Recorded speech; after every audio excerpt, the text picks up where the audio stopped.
So this is my procedural terrain tool in the Houdini engine. So basically it's got all the same stuff from the Unreal Engine that you saw, but this is where it was made. So I'm just showing you quick the basic dropouts, so like enable the path, that sort of thing. It's all built out in here. The foliage tool, this is all out of here, and I exported this as a HDA so that I could import it into there and maintain the information and then rebind it out in Unreal. So jumping into here, this is my subnet, and basically from the top down, it is this is creating the terrain. This is an option for if you want to make the terrain weathered. This is the tools for generating the foliage and the paths. And this is the coloring. So this is the automatic texturing tool that I made. And these are just the export tools. All right, so coming up to the top here, we're starting basically with a box that I have here and the terrain. So I wanted you to be able to move this and kind of change the terrain on the fly to make it an integrated system. So even at this point, I can come in here and change this and it'll edit the terrain. Working down the chain here from top to bottom, this is off, so we don't need to worry about that right now. But the path tool that I created, let's hop inside of there and see what's going on. So coming from the top, we have basically our terrain input, our curve for the railway system, and our curve for the path. So let's start with the path.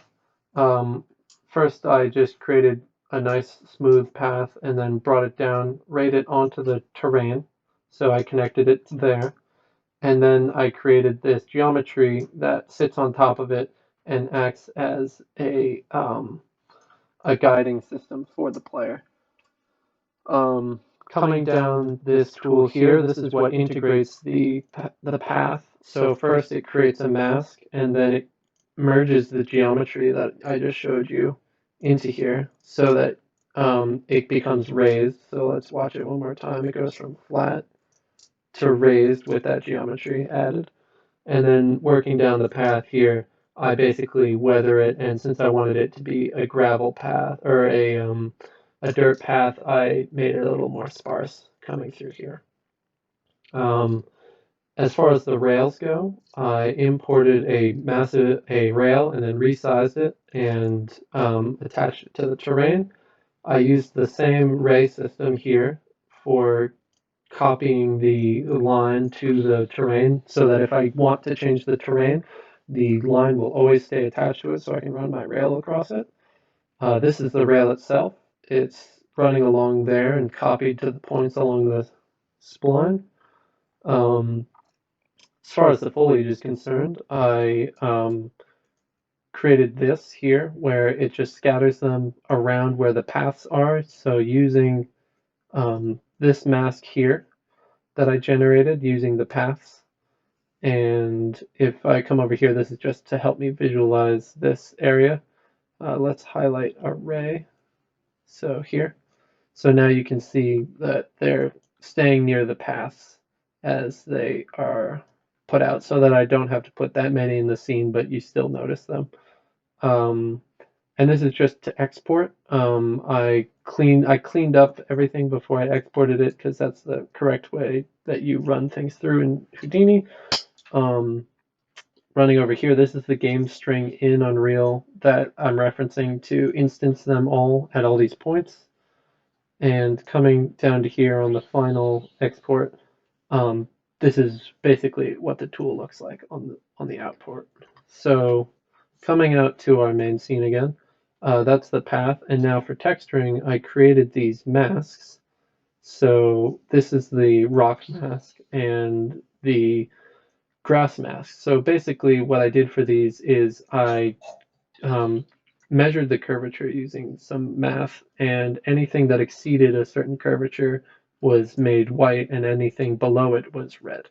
So I used these and then created a green mask through this texture node here that aligned all of my textures onto the scene. And in Unreal, I then assigned each of these color splotches a different full texture for real-time rendering. Coming down to our output here, we just add these back on, and these curves that are in Unreal are added all the way at the end so that you can modify them and then have all the changes down the line. So all the masks and everything are changed in real time to represent what you want the tool to look like. Um, Also in Unreal, I showed you the blockout tools, and I will show those to you now. So let's just open those up.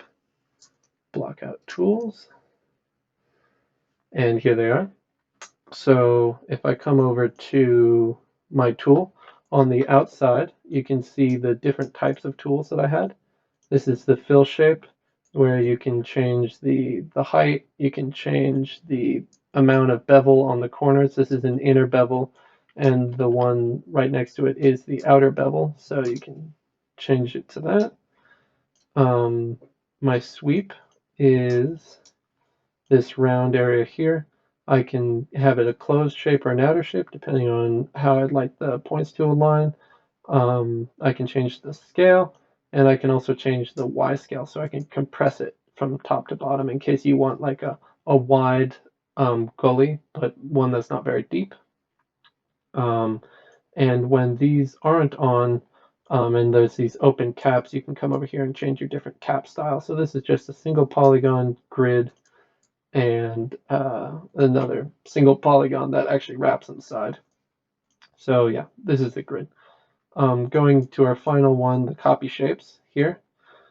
You can change the amount of shapes. So this is for creating like mountain ranges or mountain groups, maybe even just little hills on the terrain to change up the surface.